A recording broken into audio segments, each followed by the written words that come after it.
never forgets you guys are my ohana. Ohana means family. Family means nobody gets left behind or forgotten.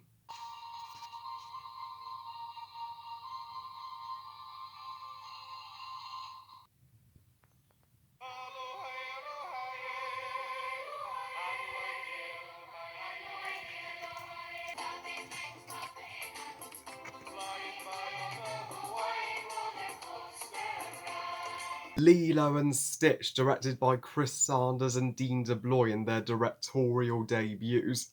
Directors of the greatest movie trilogy in history, How to Train Your Dragon, and is the 42nd Disney animated classic overall, as well as one of the two Disney classics to be released in 2002, the other being Treasure Planet. Lilo and Stitch tells the story on planet Turo, evil alien scientist Jumba Jukiba creates the first of a new species of experiments, and the first being Experiment 626, who he created were two with the purpose of destruction. 626 escapes imprisonment and crash lands on Earth on the island of Hawaii, where he befriends a little girl, Lilo, and her older sister Nani, who take him in as Lilo's new pet dog, or at least they are under the impression he's a dog.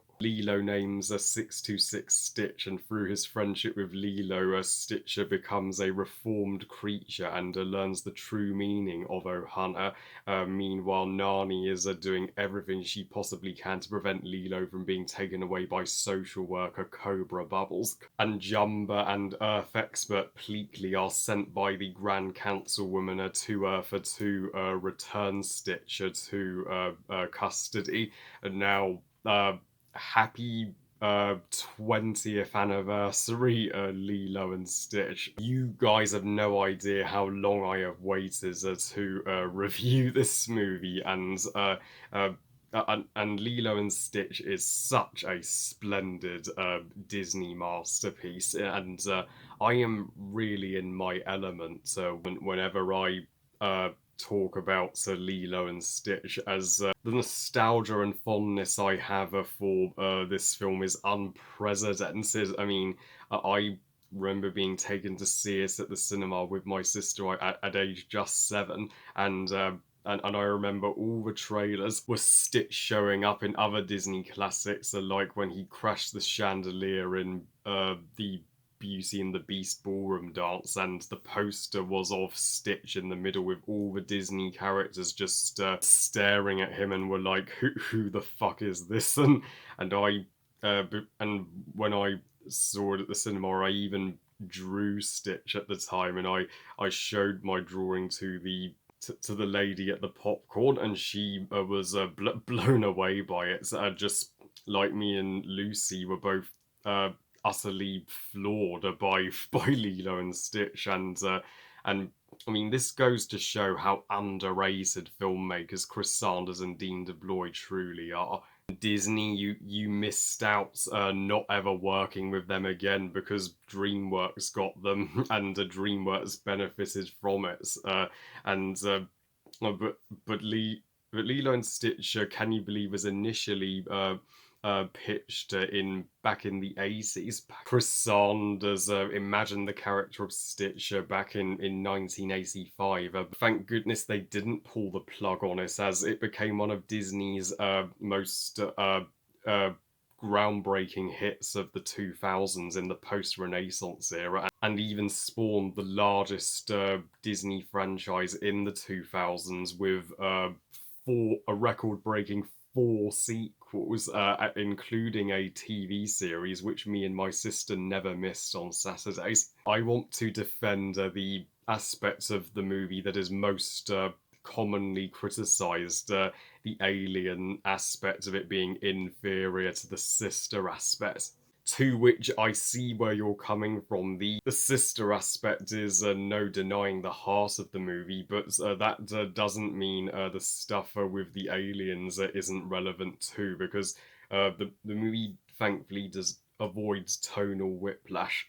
The aliens are brought into the movie not to show cool sci-fi action and not to pander to the kids, but to help us show the movie's message about Ohana, how Ohana means you you know, everybody can be family regardless of whether you're related or not. This is technically Disney's attempt at E.T., and I freaking love that, as E.T. is my favourite Spielberg movie. And uh, Stitch is, in all honesty, one of the greatest Disney characters of all time. In a Chris Sanders and Dean Deblois animated flick, you are guaranteed to get uh, uh, adorable character with big eyes and an expressive mouth and ears to go along with it, and uh, uh, and Chris Sanders was the ideal choice to voice Stitch, as he created the character so nobody knows him better, and he voices Stitch kind of like Gollum from the Lord of the Rings, just a cuter and softer spoken version of Gollum, and but he proved Jumba wrong. That's he was capable of love, and he was capable of changing his ways through and capable of getting an understanding of morale by observing what Nani and Lilo were going through, and by spending lots of time with Leo, and how she reformed him for the better into the cutest thing you will ever meet. But I was always confused why they always mistaked him for a dog. I always thought he looked more like a space rabbit. That's what I called him as a kid. You all know Elsa and Anna will always be my two favourites Disney sisters, but let's not forget that Lilo and Nani were the original Elsa and Anna, and there's not a single scene that Lilo and Nani share together that won't have your heart to just go out for the both of them. I mean, that they both only have one another, and Nani is now Lilo's guardian as well as her older sister. Nani goes through a job after job, and tries to convince the uh, uh, social worker Cobra that Lilo is perfectly happy with her. She just has the world against her, bless her,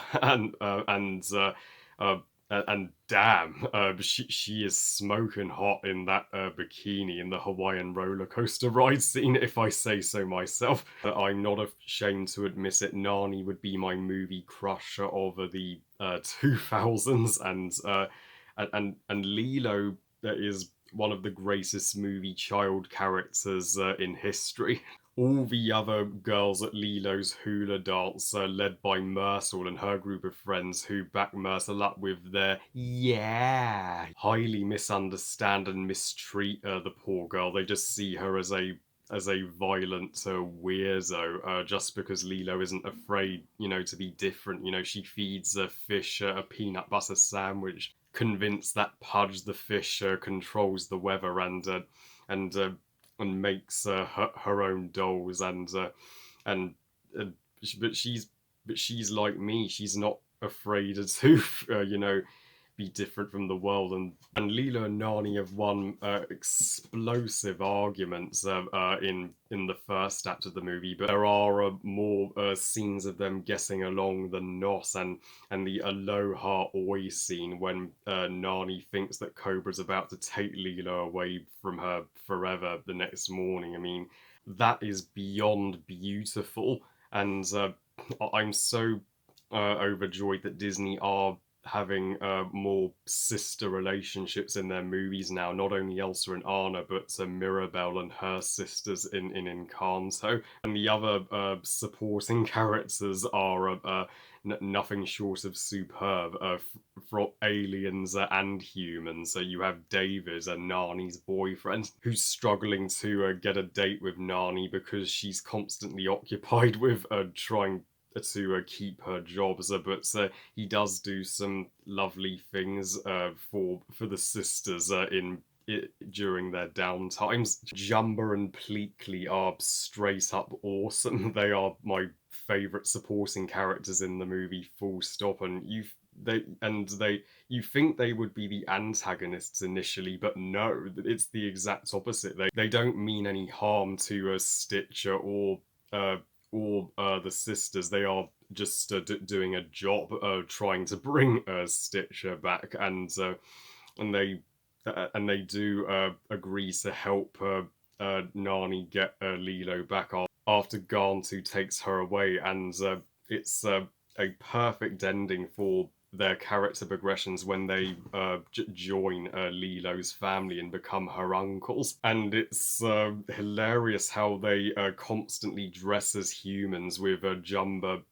Like a married couple, with Jumba dressing as the husband and Pleakley dressing as the wife to blend in. Even the Grand Councilwoman, Jumba and Pleakley and Gantu's boss and the head of Planet Turo, she's a wonderful character. I mean, sure, she's the one that has Stitch imprisoned initially, but even she realizes at the end of the movie she misjudged him and was wrong, and agrees to let Stitch stay on Earth after Lilo shows her her papers that when she brought him at the pet shop, and Captain Garntu. I mean, he he is one of the most underrated Disney villains.